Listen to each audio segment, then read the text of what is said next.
Bonjour à toutes et à tous, je me présente, je me prénomme Yasmine et je suis damartinoise depuis 2016.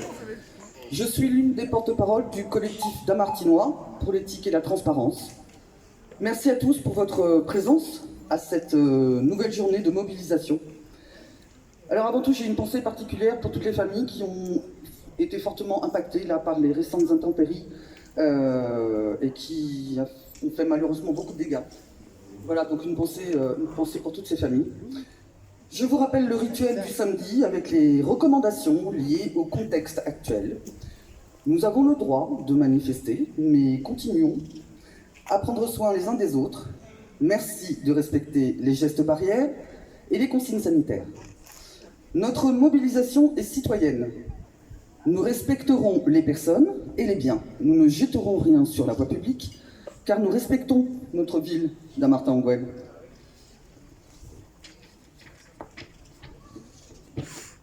Avant d'aller plus loin, je remercie la gendarmerie et la police intercommunale qui assurent notre sécurité avec efficacité et discrétion.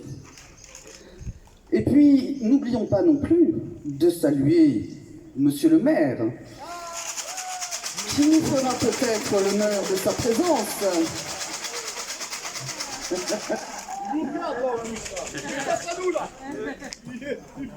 C'est moi qui suis avant. Alors aujourd'hui encore, et pour la 6e fois, nous sommes là, place des prieurs, suite au vote par la liste majoritaire au conseil municipal d'une augmentation inacceptable de la taxe foncière.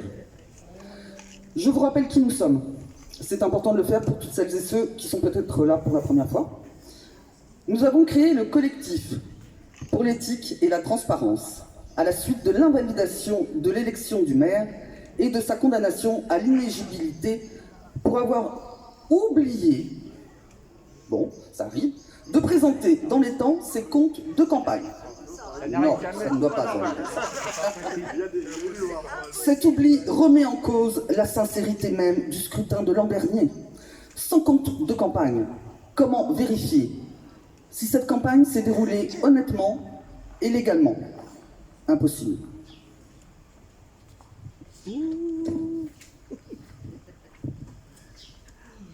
Pour ces faits graves, et parce que cette liste a obtenu la majorité, nous avons réclamé sa démission. Et cela d'autant que l'ancien maire a accusé son directeur de campagne d'être responsable de ce délit. Or, qui était son directeur de campagne? Monsieur Xavier! Bonne réponse. Le nouveau maire, celui qui n'a pas arrêté de mentir pendant la campagne et qui clamait haut et fort que les finances de la ville étaient saines. C'est une situation anormale que nous vivons actuellement, une situation qui manque d'éthique et de transparence, et les sujets sont nombreux. Quid de l'avenant à la convention qu'ils ont, encore une fois, oublié de signer, un oubli reconnu ouvertement lors d'un conseil municipal par Vincent Clavier lui-même. 3 millions. Et qui a fait perdre à la ville la modique somme, tout à fait, de 3 millions d'euros. Quid des bénéfices exorbitants de l'aménageur? Quid de l'augmentation inexplicable, et en tout cas inexpliquée, des dépenses de fonctionnement?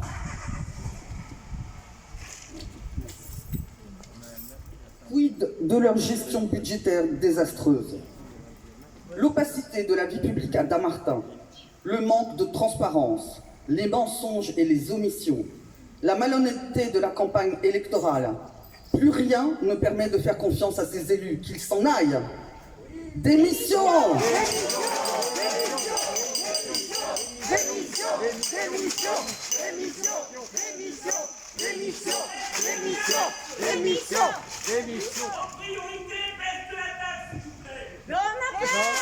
On en parle. Alors pour revenir sur les derniers événements ou non-événements de ces derniers temps, voyons ce qui s'est passé. Pour rappel, c'est notre collectif qui organise ces rassemblements et qui s'exprime depuis le début. 2 autres collectifs existent, mais ils ne participent pas à l'organisation des manifestations. En revanche, ils appellent les Dammartinois à rejoindre nos initiatives et, à ce titre, nous les en remercions.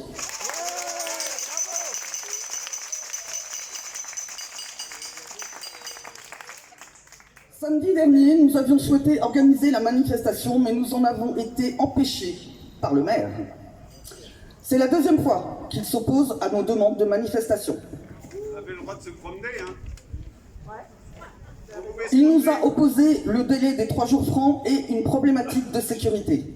Il me semble pourtant que nous avons très largement prouvé, depuis le mois d'avril, que nous étions parfaitement organisés. Mais nous savons, il n'y a pas de pire sourd que celui qui ne veut entendre. Ce n'est pas en nous interdisant de nous rassembler, monsieur le maire, que vous réussirez à nous faire taire.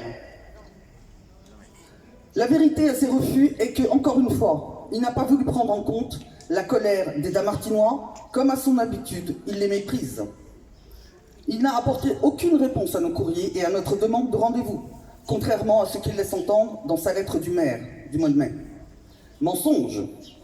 Je vous rappelle que depuis fin avril, nous manifestons, que depuis fin avril, les Damartinois n'ont pas eu l'ombre d'une explication de la part du maire sur sa politique qui conduit notre ville droit dans le mur. Et peut-être même vers une mise sous tutelle. Seul M6 a eu la chance de voir monsieur le maire s'expliquer avec un argument de taille quand il indique à la journaliste que cette augmentation est le minimum syndical. C'est intolérable, intolérable. Honte à vous de vous exprimer ainsi et devant des médias plutôt que devant vos administrés. Honte à vous de masquer la réalité sous ce vocabulaire de combat syndical. Le minimum syndical, c'est ce que nous faisons, nous, ici, chaque samedi. Ce sont nos protestations face à votre mauvaise gestion. Vous n'êtes pas en train de sauver Dammartin. Vous êtes l'équipe qui nous a conduits à cette situation catastrophique. Nous n'avons pas besoin de ce maire méprisant et hautain, ni de ces élus qui ont voté cette hausse inadmissible. Vincent Clavier, Véronique Havel, François Venn, Micheline Rivet, Gérard Stemmer, Anan Spy,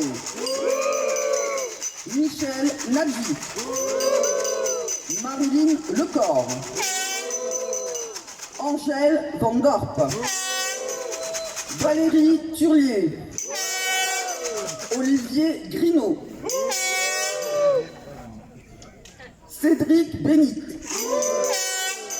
Corinne Martinez, Fabrice Charvet, Sylvana Delaforge, José Esposito, Nathalie Denis et Lydie Elie. Nous ne voulons pas payer cette augmentation indécente de cette taxe pour compenser votre gestion médiocre durant le précédent mandat. Car cette augmentation aura des conséquences dramatiques pour certaines familles, certains commerçants damartinois qui sont déjà fortement éprouvés au niveau financier par le chômage partiel, conséquence de la crise sanitaire. Nous ne voulons pas payer pour vous permettre de faire comme si vous n'étiez responsable de rien.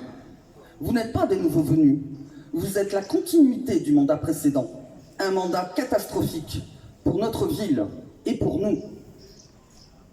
Vous êtes responsable, monsieur le maire. Alors il est encore temps de vous excuser auprès des Damartinois de toute cette gabegie et de vous en aller. Partez. C'est la meilleure chose que vous ayez à faire s'il vous reste encore une once de dignité. Dehors. Concernant la pétition, qui, je vous le rappelle, demandait la démission du maire, eh bien cette pétition a recueilli presque 1600 signatures.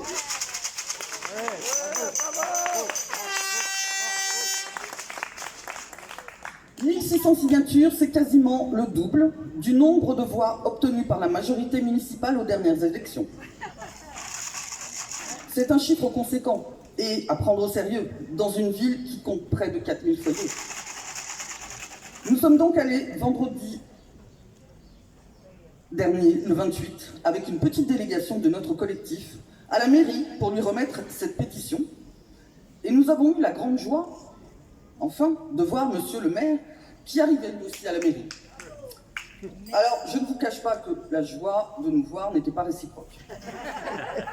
Mais il n'a pas eu d'autre choix que de nous recevoir. Très brièvement, hein, parce qu'il avait un rendez-vous, je crois que c'était avec des promoteurs. Ouais, c'est ça. Les promoteurs, ils vendaient quelques terrains. Ils sont arrivés en même temps que lui. Nous lui avons rappelé que nous attendions toujours qu'il réponde à nos deux courriers, lui demandant de nous recevoir et rester sans réponse. Et là, il est tombé des nues. Il a affirmé ne pas les avoir reçus. Mensonge, bien sûr. En voici la preuve. Regardez. Ouais. Les deux attestations de dépôt de courrier signées par son secrétariat. L'une en date du 27 avril, l'autre en date du 3 mai. Encore une fois, que des mensonges. Comment pouvons-nous continuer à accorder notre confiance à une personne qui ne fait que mentir? Nous en avons assez de vos mensonges, monsieur le maire. Nous voulons de vraies réponses, de vraies explications sur l'état actuel des finances de notre ville, sur cette décision insensée de l'augmentation démesurée de la part communale de la taxe foncière. Et sur tous ces oublis qui coûtent cher à la ville et aux Damartinois. Voilà ce que nous voulons. Et en tant que maire, était-il nécessaire d'attendre l'injonction du sous-préfet pour vous décider à recevoir le collectif Damartinois pour l'éthique et la transparence? Ce qui revient à dire qu'en fait, malgré 6 manifestations, 2 courriers, c'est parce que le sous-préfet lui demande de nous recevoir qu'il accepte enfin de rencontrer une délégation de notre collectif.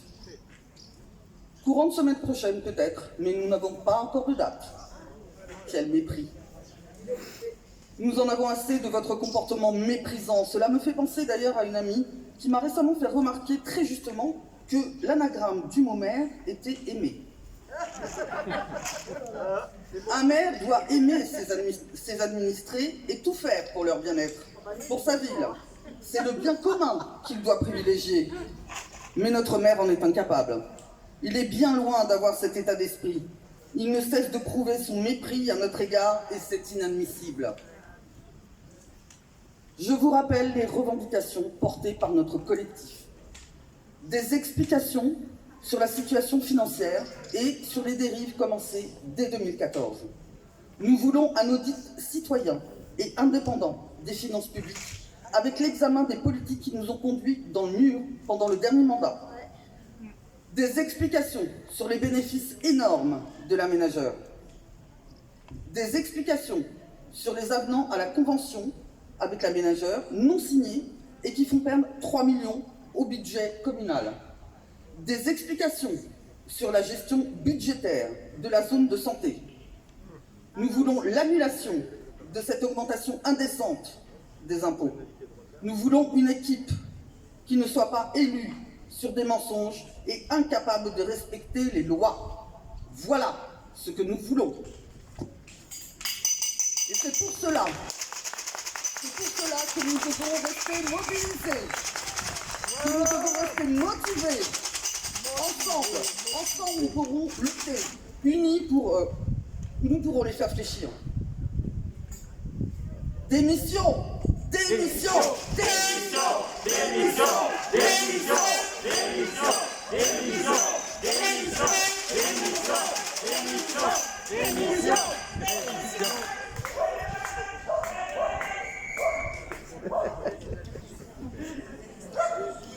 Alors, avant de vous inviter tous maintenant pour la symbolique à marcher vers la mairie et à y installer toutes les pancartes que nous avons préparées ici, peut-être que certaines souhaiteraient s'exprimer, qu'ils n'hésitent pas à le faire.